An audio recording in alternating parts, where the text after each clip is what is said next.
Hey guys, Miss Mace here with you.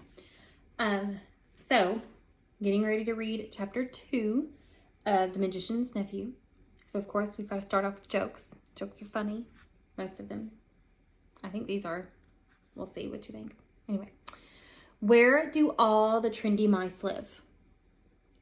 In their mouse pads. Funny. Why did Johnny use the password Mickey, Minnie, Olaf, Elsa for the Disney website? Because it told him to use 4 characters. You know that's funny. Last joke. Where do they make Satis? In a Satis factory. Funny stuff. Anyway, all of my jokes are from awesome jokes that every 8-year-old should know. Go get it. Just kidding. Anyway, so The Magician's Nephew, chapter 2. So yesterday we read all of chapter 1, and it started off with this little girl, Polly Plummer, and they live in London, and she was outside in her garden, and this little boy pops over the wall, and he's got a dirty face, and he looks like he's been crying, and they essentially become friends. And so what happens next is they have this idea to go exploring in the row of houses. So all these houses they're connected. And Polly has found a passageway that would hopefully connect all of the houses together because they wanted to get to one house that was completely empty. And so Diggory, who is the boy character, he has this uncle that appears to be mad or crazy. So yeah, they think he's crazy. But anyway, so Polly and Diggory, they go exploring, and they thought they were in the empty house whenever they went up to the attic and were going across the rafters. And it appears that they only got to Diggory's house, into his uncle's secret study that they were not supposed to go into at all. And so whenever they were talking to Diggory's uncle, his uncle was trying to flatter Polly to try and get her to put one of these rings on, because he said that he had this experiment that he wanted to conduct, but he had only done it on guinea pigs, and he said that guinea pigs don't talk and they don't know how to get back. So by the end of the story, or by the end of the chapter, Uncle Andrew had gotten Polly to put on one of these rings. And so this is where we are. Chapter 2, Diggory and his uncle. It was so sudden and so horribly unlike anything that had ever happened to Diggory, even in a nightmare, that he let out a scream. Instantly, Uncle Andrew's hand was over his mouth. "None of that," he hissed in Diggory's ear. "If you start making a noise, your mother will hear it, and you know what a fright might do to her." As Diggory said afterward, that horrible meanness of getting at a chap in that way almost made him sick. But of course, he didn't scream again. "That's better," said Uncle Andrew. "Perhaps you couldn't help it. It is a shock when you first see someone vanish. Why, it gave me a turn when the guinea pig did the other night." "Was that when you yelled?" asked Diggory. "Oh, you heard that, did you? I hope you haven't been spying on me." "No, I haven't," said Diggory indignantly. "But what's happened to Polly?" "Congratulate me, my dear boy," said Uncle Andrew, rubbing his hands. "My experiment has succeeded. The little girl's gone, vanished, right out of the world." "What have you done to her?" "Sent her to another place." "What do you mean?" asked Diggory. Uncle Andrew sat down and said, "Well, I'll tell you all about it. Have you ever heard of old Miss LaFay?" "Wasn't she a great aunt or something?" said Diggory. "Not exactly," said Uncle Andrew. "She was my godmother. That's her there on the wall." Diggory looked and saw a faded photograph. It showed the face of an old woman in a bonnet, and he could now remember that he had once seen a photo of this same face in an old drawer at home in the country. He had asked his mother who it was, and Mother had not seemed to want to talk about the subject much. It was not at all a nice face, Diggory thought, though of course with those early photographs one could never really tell. "Wasn't there something wrong about her, Uncle Andrew?" he said. "Well," said Uncle Andrew with a chuckle, "it depends on what you call wrong. People are so narrow-minded. She certainly got very queer and later in life. Did very unwise things. That was why they shut her up. In an asylum, do you mean? Oh, no, no, no, said Uncle Andrew in a shocked voice. Nothing of that sort. Only in prison. I say, said Diggory, what had she done? Ah, poor woman, said Uncle Andrew. She had been very unwise. There were a good many different things. We needn't go into all that. She was always very kind to me. But look here, what has she done to Polly? I do wish you'd. All in good time, my boy, said Uncle Andrew. They let only Miss LeFay out before she died, and I was one of the very few people whom she would allow to see her in her last illness. She had got to dislike ordinary, ignorant people, you understand. I do myself. But she and I were interested in the same sort of things. It was only a few days before her death that she told me to go into an old bureau in her house and open a secret drawer and bring her a little box that I would find there. The moment I picked up that box, I could tell by the pricking in my fingers that I held some great secret in my hands. She gave it to me and made me a promise that as soon as she was dead, I would burn it, unopened with certain ceremonies. That promise I did not keep. Well, then, it was jolly rotten of you, said Diggory. Rotten? Said Uncle Andrew with a puzzled look. Oh, I see. You mean that little boys ought to keep their promises. Very true, most right and proper, I'm sure, and I'm very glad you have been taught to do it. But of course you must understand that rules of that sort, however excellent they may be for little boys and servants and women and even people in general, can't possibly be expected to apply to profound students and great thinkers and sages. No, Diggory, men like me who possess hidden wisdom are freed from common rules, just as we are cut off from common pleasures. Ours, my boy, is a high and lonely destiny. As he said this, he sighed and looked so grave and noble and mysterious that for a second Diggory really thought he was saying something rather fine. But then he remembered the ugly look he had seen on his uncle's face, the moment before Polly had vanished, and all at once he saw through Uncle Andrew's grand words. All it means, he said to himself, is that he thinks he can do anything he likes to get anything he wants. Of course, said Uncle Andrew, I didn't dare to open the box for a long time, for I knew it might contain something highly dangerous. For my godmother, she was a very remarkable woman. The truth is, she was one of the last mortals in this country who had fairy blood in her. She said there had been 2 others in her time. One was a duchess, and the other one was a charwoman. In fact, Diggory, you are now talking to the last man, possibly, who really had a fairy godmother. There, that'll be something for you to remember when you are an old man yourself. I bet she was a bad fairy, thought Diggory, and added out loud, but what about Polly? How do you harp on that, said Uncle Andrew, as if that was what mattered. My first task was, of course, to study the box itself. It was very ancient, and I knew enough even then to know that it wasn't Greek or Old Egyptian or Babylonian or Hittite or Chinese. It was older than any of those nations. Ah, that was a great day when I at last found out the truth. The box was Atlantean. It came from the lost island of Atlantis.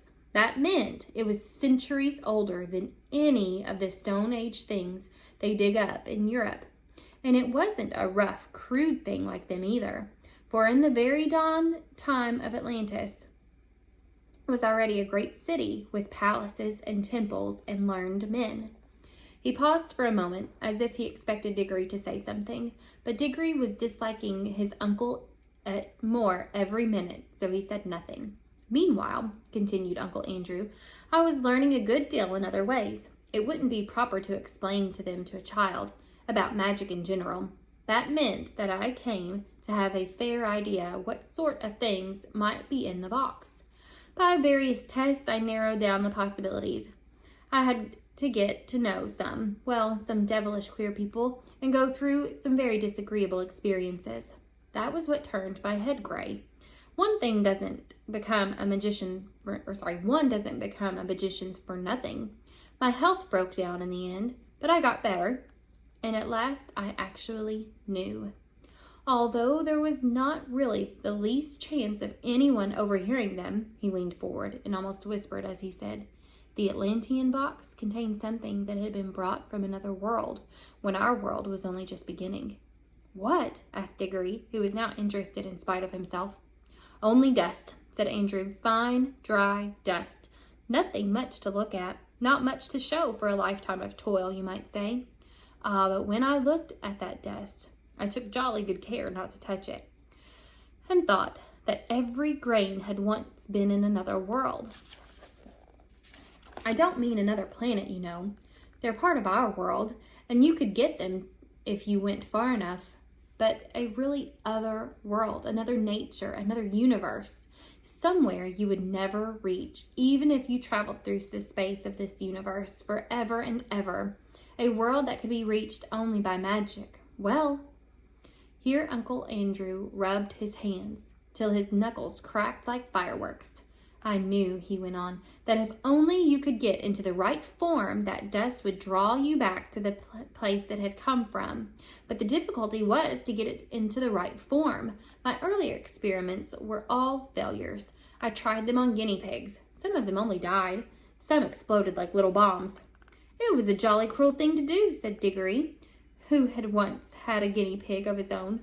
"How do you keep getting off the point?" said Uncle Andrew. "That's what the creatures were for. I bought them myself. Let me see, where was I? Ah, yes. At last I succeeded in making the rings, the yellow rings.